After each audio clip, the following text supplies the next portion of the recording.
আসসালামু আলাইকুম। আলহামদুলিল্লাহ আপনারা সবাই ভালো আছেন, যে যেখান থেকে দেখছেন সুস্থ আছেন। একেবারে 360 চ্যানেলে সবাইকে স্বাগতম। তো আমি হয়তো গত 2-3 দিন আগে একটা ভিডিও আপলোড দিয়েছিলাম যে আপনাদের গাভী বা আপনাদের গরু যদি ডাকে না আসে বা বকনা যদি ডাকে না আসে তাহলে কোন ওষুধটা ব্যবহার করবেন, আর কোন ওষুধ ব্যবহার করলে আপনারা সর্বোচ্চ ফলাফলটা পাবেন। তো আমি ফলাফল পেয়েছিলাম, এই জন্যই হচ্ছে আপনাদের কিন্তু ওই বিষয়টা নিয়ে ভিডিও বানিয়ে আপনাদের আর কি বিষয়টা আমি বুঝিয়ে দেওয়ার চেষ্টা করছিলাম। তো আমি হচ্ছে কৃমিনাশক ওষুধই ওইখানে খাওয়ানোর কথা মূলত বলছিলাম। তো কৃমিনাশক ওষুধ যেটা আমি ওটা আমাদের সমস্ত গরুগুলোকে ওই দিন ভিডিওর মাধ্যমে আপনাদের দেখাইছি, ওই দিন কিন্তু খাওয়াইছিলাম। তো খাওয়ানো হচ্ছে 4 দিন বা 5 দিন পরে কিন্তু আমাদের লাল গাভী যেটা ওটা বাচ্চা দিয়েছিল, বাচ্চা একটা আছে, সেই বাচ্চাটা বয়স হচ্ছে প্রায় 3 মাসের কাছাকাছি আলহামদুলিল্লাহ। তো ওই গাভীটা হচ্ছে ডাকে আসার সময় অলরেডি হয়ে গেছিল। তো আমি ভাবতেছিলাম যে যেহেতু ডাকে আসার সময় হয়ে গেছে ওটাকে হচ্ছে কৃমির ওষুধ দিয়ে ওটা কৃমির ডোজটাকে কমপ্লিট করবে। তো কৃমির ডোজটা দিয়ে কৃমির ডোজ যেটা সেটা কমপ্লিট করার পর আলহামদুলিল্লাহ 5 দিন পরেই আর কি গরুটা ডাকে আসছে। তো আমি হচ্ছে কালকেই যে ডাক্তার দেখতে পাচ্ছেন ওনাকে বলে রাখছিলাম যে আপনি সকাল সকাল এসে আমাদের গাভীটায় বীজ দিয়ে যেন, কারণ এর আগেও ওনাকে দিয়ে আমরা বেশ কয়েকটা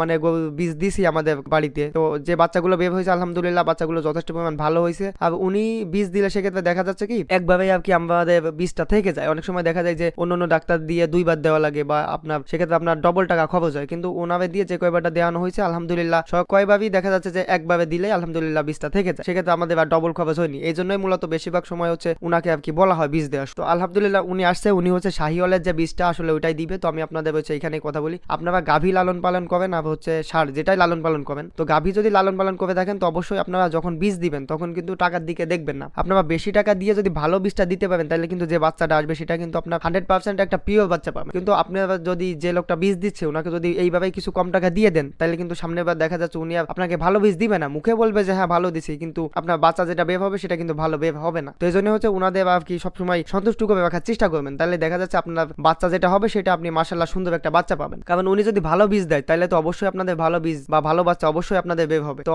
আজকে ভিডিও এই পর্যন্তই। যদি ভিডিওটা ভালো লাগে অবশ্যই আপনারা চ্যানেলটি সাবস্ক্রাইব করে পাশে থাকবেন। নতুন নতুন নানা রকম কৃষি ভিডিও নিয়ে আপনাদের সামনে হাজির হব ইনশাআল্লাহ। আসসালামু আলাইকুম ওয়া রাহমাতুল্লাহি ওয়া বারাকাতুহু।